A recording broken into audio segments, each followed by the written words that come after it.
Mirtão, você tem alguma coisa legal para falar aí, Mirtão? Eu queria que o Paulinho falasse para a gente, para todos que estão acompanhando nós aqui na live. Paulinho, eu queria que você falasse de uma pessoa, que foi a pessoa que eu peguei a minha primeira camisa da Mancha Verde. Estou falando isso mais ou menos há 25 anos atrás, numa lojinha do Bom Retiro. Eu estava chegando, ela estava saindo, dela voltou para me atender, que é a sua mãe, Dona Norma. Eu queria que você falasse dela, da importância dela na torcida, da importância dela na escola e da ligação sua com ela, que todos que te conhecem sabem que é gigantesca até hoje. Fala da Dona Norma de Luca pra gente, que dá nome à rua da quadra da Mancha Verde, tem o nome dela.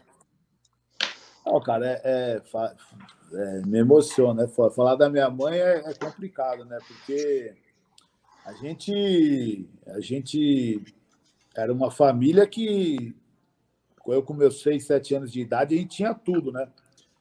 Tinha tudo. A minha professora, a Copa de 74, a Copa de 74, a minha professora foi assistir o jogo em casa porque a gente tinha TV colorida, né? Tinha acabado de lançar a TV colorida, né? Só que meu pai, sei lá, meu pai tava meio pancada na cabeça, né, cara? Fazia muito sucesso o negócio de luta livre, essas coisas aí, e meu pai tinha um temperamento muito agressivo com a minha mãe, né? E aí começou a tomar as atitudes indevidas, e quando começou a passar essas atitudes aí, essa agressividade para o meu lado, a minha mãe se separou, né? Teve um dia que teve um episódio entre eu e ele, né? E aí, em vez de eu ir para a escola, eu não fui para a escola. Minha madrinha morava perto da escola, lá na Vila Maria. E aí a minha empregada, que a menina que trabalhava com a gente, já me levou direto para... Eu falei, não vou para aula, não. Ela me levou direto para casa da minha madrinha. E nesse dia, a minha mãe se separou do meu pai. E aí a gente foi morar um tempo na casa dos meus avós, lá no Brás. E logo em seguida, ela alugou uma kitnet lá na Bela Vista, ali na Rua Santo Antônio. E a gente, cara...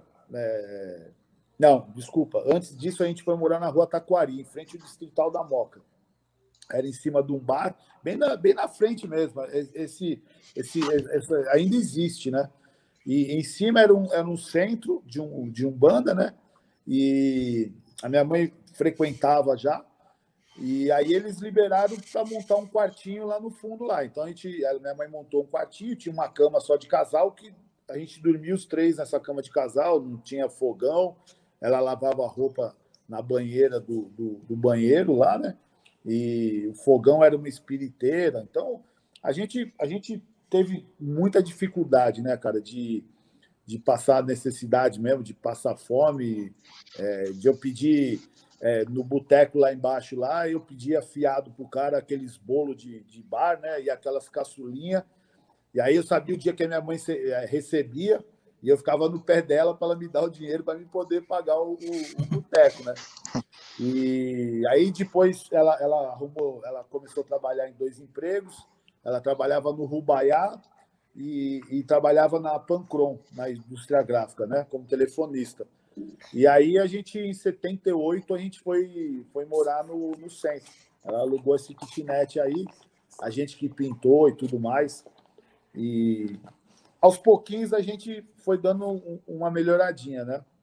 Aí depois, em 81, acho mais ou menos, ela conheceu meu padrasto. Quando ela foi trabalhar no Eduardo's, ela conheceu meu padrasto. E aí a gente foi seguindo a vida. Dali da kitnet, a gente, na Major Quedinho mesmo, a gente mudou para outro prédio, que aí já tinha um quarto grande, uma sala, né? E aí a gente foi indo. Dali a gente foi para Rio Freitas, aí já tinha 2 quartos, e a gente... Então, minha mãe, ela abandonou toda uma vida que ela tinha. Meu pai tinha, acho que, na época, eram 2 Landaus que tinha na garagem. Minha mãe abandonou toda uma vida que podia ser confortável para poder criar a gente, entendeu? E aí a gente foi indo, cara. Sempre muito unidos, né? Sempre. Quando a gente saía, cara, porque no começo da Mancha, a gente andava tudo junto, né? Mancha, Tupi. Então, às vezes, a minha mãe acordava na sala, tinha 15 caras dormindo.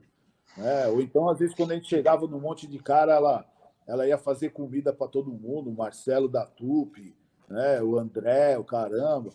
Então, ela tinha uma relação muito forte com essa rapaziada toda também, né? A molecada que era mais próxima assim, conhecia ela, gostava muito dela também, né?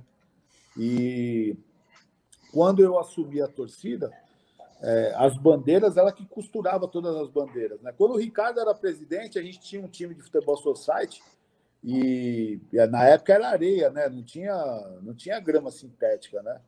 E os uniformes vinham tudo, ser louco, né? Vinha tudo zoado de barro, caramba. Ela que lavava o uniforme da gente.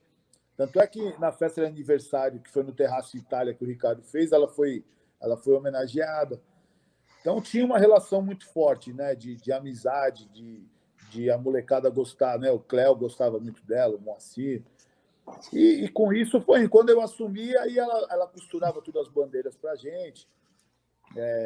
E depois, quando teve a briga, e depois a gente estava já no carnaval, aí ela ficou responsável por fazer as fantasias. Até 2005, ela fazia todas as fantasias da Mancha, de bloco, de escola, né?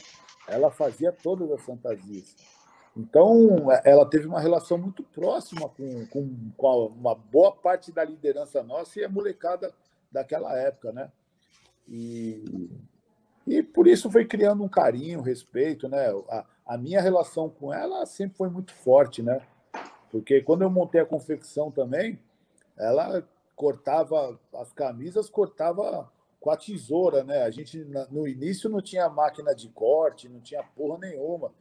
E ela sempre me ajudou demais, cara. Sempre me ajudou demais.